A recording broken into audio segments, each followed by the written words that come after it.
Listen, there's nothing that you cannot change if you will only make a decision to do it. You tell your body, not now. If your body cannot be subject to you, you are still a slave. But that's what being in the army of Christ is all about. The toughness. That's what the training is. The toughness. That's why I feel sorry for a lot of people who say they're doing all night and do 1 hour and sleep off. They say, well, when we get tired, we know what to do.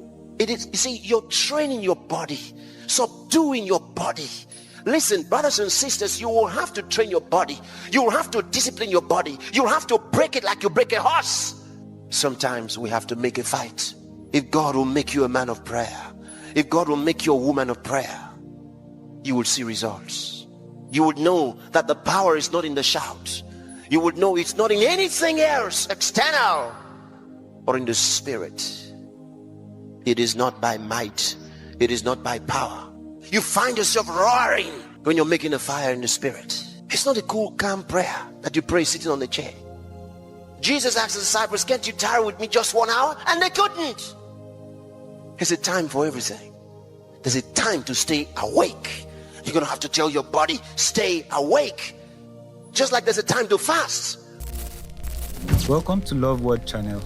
Here you get to receive powerful and transformative word of truth from Pastor Chris Oyakhilome. Do watch to the end, like, subscribe, and don't forget to drop a comment.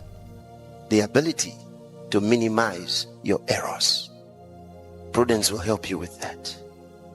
Another virtue is courage. Everybody doesn't seem to manifest it, but anyone in Christ ought to have it. Courage. It is the ability and the will to do what is right or necessary, even when you are faced with adversity. It is the will and ability to stand up for what is right in spite of opposition. That's courage. You have to have it in increasing measure. God said to Joshua, be strong and courageous. Have courage. Be willing to do the right thing. Be willing to do what is necessary, what is right and necessary, in spite of opposition. The contrary winds drive your roots deeper. What is needed today in ministry, in the ministry of the gospel, men of courage, women of courage. Courage to stand up for what is right, not what is right in the eyes of men. Like someone says, anybody will do this, anybody will do this, no man will accept it, no woman will accept it. No. I'm talking about doing the right thing under God. What does the Spirit of God say? What does the Word of God say? It is affirming your faith in Christ, no matter who your adversaries are. That's what brought us here. That's what got the Church of Jesus Christ to where it is today. That's what got the gospel around the world. That's what the apostles did, because that's what Jesus did, and that's what the prophets of old did. They stood for what was right in spite of opposition. They weren't afraid of the king, and they weren't afraid to die. The terrorists we talk about today that are terrorizing the civilized world are men who have sworn themselves to martyrdom. They know what it is to have the sentence of death upon their lives. That kind of courage for the positive, that kind of courage to give life, to strengthen others, to bring light to others, to lift others, is what the prophets of old had. That's what Moses had. That's what Samuel had. That's what Elijah had. That's what Jesus had. And that's what the apostles had. They staked their lives on their claims. That's the spirit that makes you do anything for the gospel of Jesus Christ. That's the only reason you can give anything for Christ. Because you call yourself nothing, yet possessing all things. They call you poor, but you're making many rich. The courage to be what God called you to do. Courage to stand. Courage to face a fight. And courage to make a fight. Sometimes we have to make a fight. You know, the old songwriters who talked about the blood-stained banner of Jesus Christ. What do you think they got all of that from? They were warriors. Those who brought the gospel to Africa, warriors.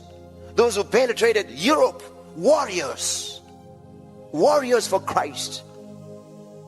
Did you ever read of William Booth, Hudson Taylor, or Jonathan Edwards, who couldn't even see? He used such thick lenses, he would put the Bible right in front of his eyes. Couldn't even take a step, but he was full of power. As he read the scriptures, men screamed for their lives, trembled. Every time I've seen you pray during these series of meetings, I've just thought in my heart, dear God, make everyone here a man of prayer, a woman of prayer. That's the best prayer I can pray for you. If God will make you a man of prayer, if God will make you a woman of prayer, you will see results. You would know that the power is not in the shout. You would know it's not in anything else external, or in the spirit. It is not by might, it is not by power, but by my spirit, saith the Lord. If your knees will bend in prayer, you will see the glory of God. I told you yesterday about making a fire. Yes, you can make a fire. When you make a fire, let me tell you something about that kind of prayer. When the fire starts, there is urgency. Your words become fast. Your spirit becomes quick. Fire never burns slowly. Fire devours. It's not the kind of prayer you say, oh God, oh God. No, no, no, no, no. There's urgency. The spirit begins to rush the words. Rush the words. Your tongue moves faster than you can naturally control. You know fire is burning. You may find yourself speaking in tongues so fast, so fast. Words are pouring out like water, but there's fire burning. Urgency, urgency, violence, violence. When you're making a fire, if you hold something, it may break. There's violence. Because fire is urgent. Fire devours. Fire is violent. You find yourself roaring when you're making a fire in the spirit. It's not a cool, calm prayer that you pray sitting on the chair.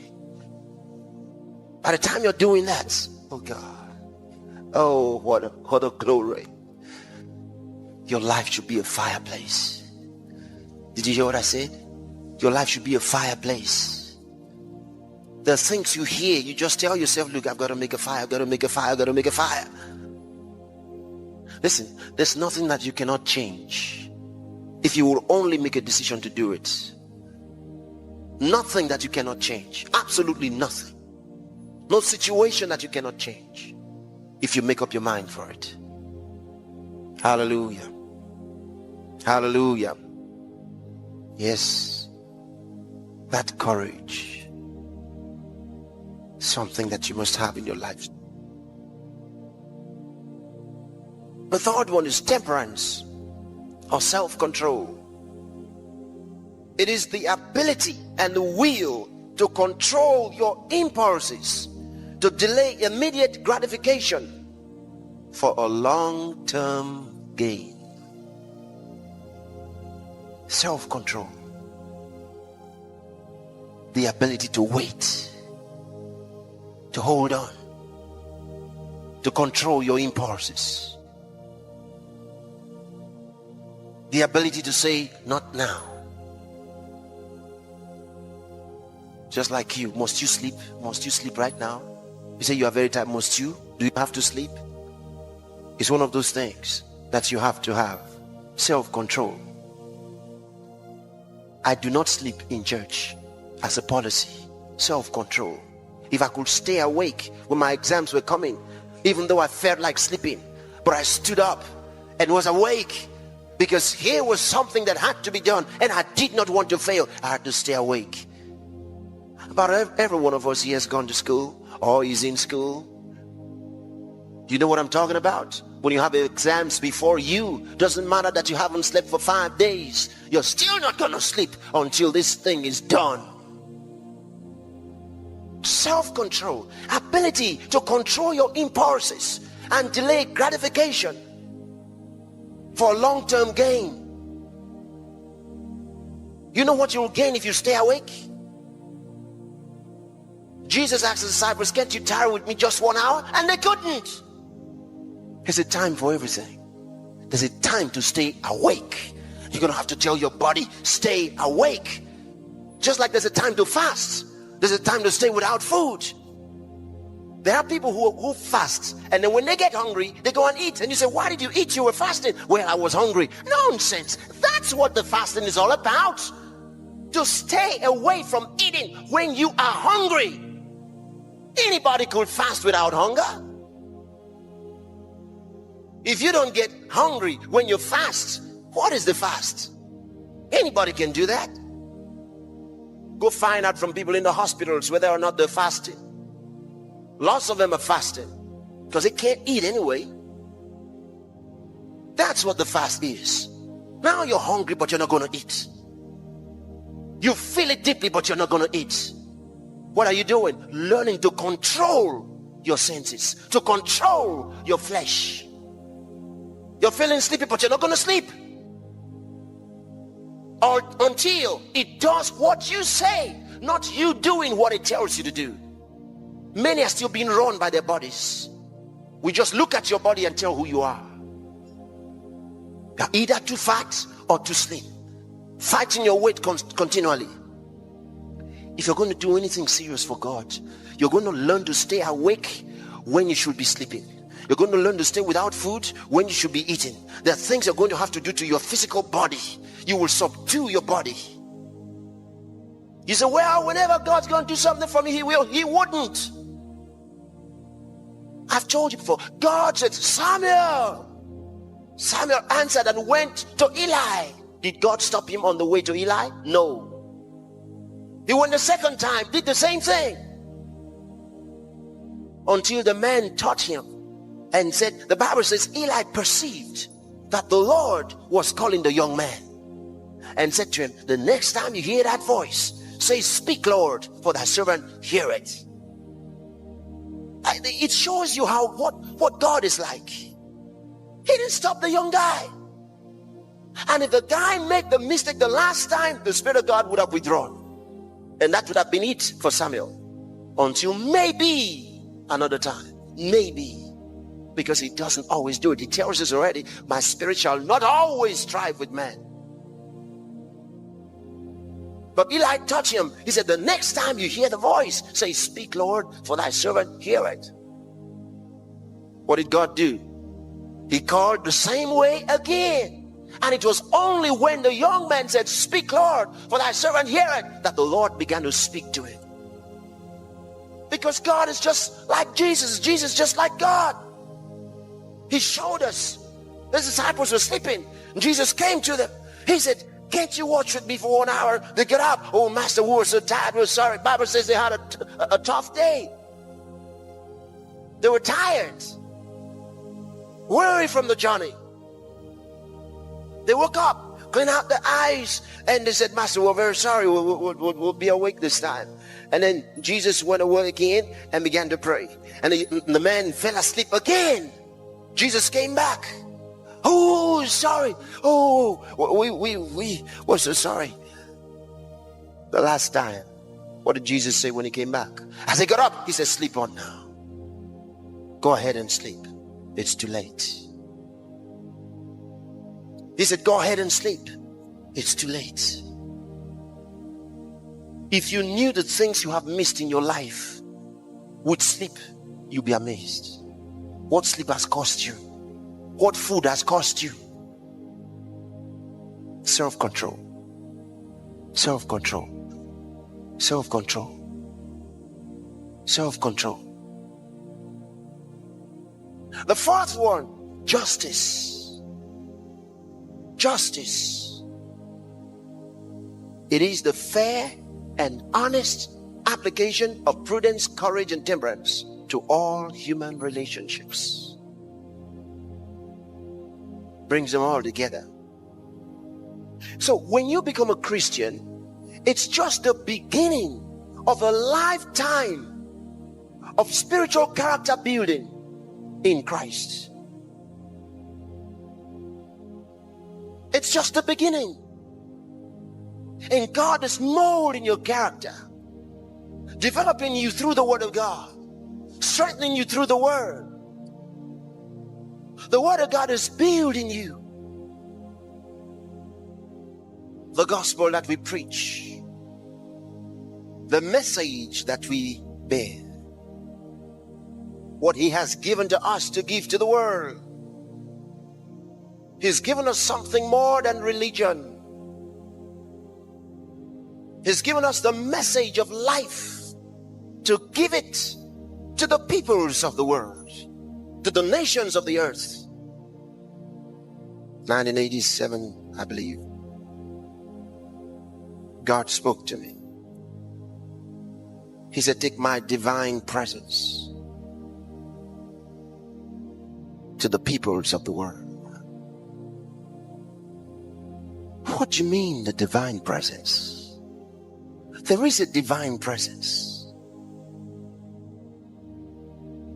And that Holy Spirit that lives in us helps us to carry that presence, because we have become His living tabernacles. The Bible says you are the temple of the living God, the temple of the Holy Ghost. He has given us life. And the message is that we are partakers of the divine nature. We are born of God's Spirit, and that we have the life of God now. It's in us now. The Bible says, now are we the sons of God.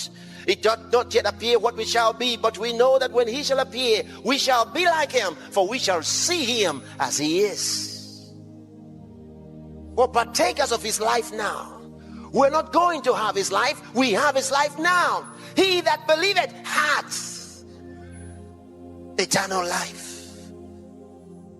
The believer has it now.